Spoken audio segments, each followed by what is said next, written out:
Salam hörmətli izləyicilər, bugün mən sizlərlə döşəti salatı hazırlayacağam. Döşəti salatının hazırlanmasının təbii ki bir neçə yolu var. Ancaq mən tərkib olaraq daha çox hazırlamış olduğum və dadını bildiyim bir salatı bölüşəcəyəm. Mənə görə olduqca asan və olduqca ləzzətli bir salatdır.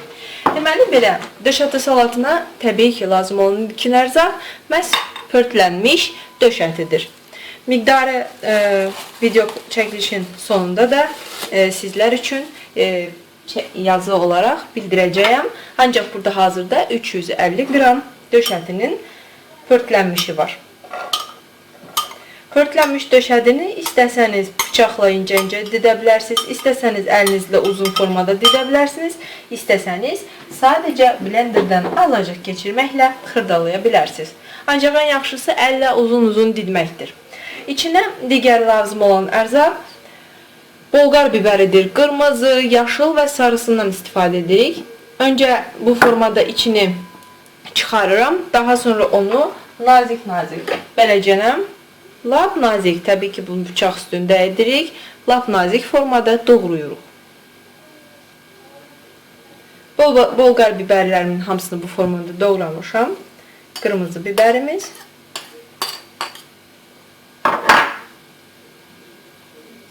Yaşıl biberi də eyni qaydada doğramışam.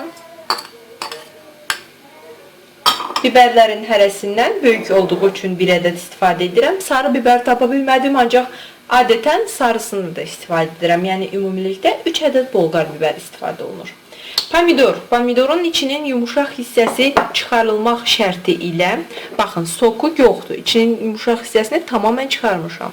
İçinin yumuşaq hissəsi çıxarılmaq şərti ilə bir ədəd böyük pomidor istifadə etmişəm. Xiyarın da həmçinin içinin yumuşaq hissəsini çıxarmaq şərti ilə, nazik-nazik doğramaq şərti ilə, baxın, sadəcə qabıq hissəsi doğranıbdır. Bir ədəd əgər böyükdürsə xiyar, əgər məndəki kimi kiçikdirsə 2 ədəd xiyar istifadə edirik. Belə, lazım olan ərzaqların hər birini biz əlavə etdik qabımıza. İndi sıra gəldi smetana. İstədiyiniz smetanı, istədiyiniz faiz dərəcəsi ilə istifadə edə bilərsiniz.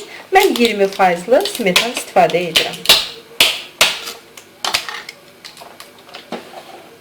Smetanınızı açdığınız zaman üzərində sulu hissə varsa, onda mütləq suyu atmağı nəzərə alın. Bir də smetanı ümumiyyətlə salata birdən-birə aşırtmayın. Olur ki, smetanın dibində su olur. Bu şəkildə qaşıqla əlavə etsəniz, əgər dibində smetanın su varsa, o suyu ata bilərsiniz. Ümumilikdə bu hazırlanan salat gecədən səhərə saxlanılmadan istifadə edilməlidir.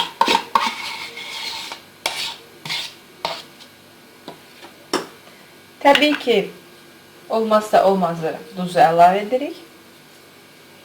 Çox duz əlavə etmək olmaz. Təxminən yarım çay qaşığı qədər duz əlavə edirəm və qarışdırıram.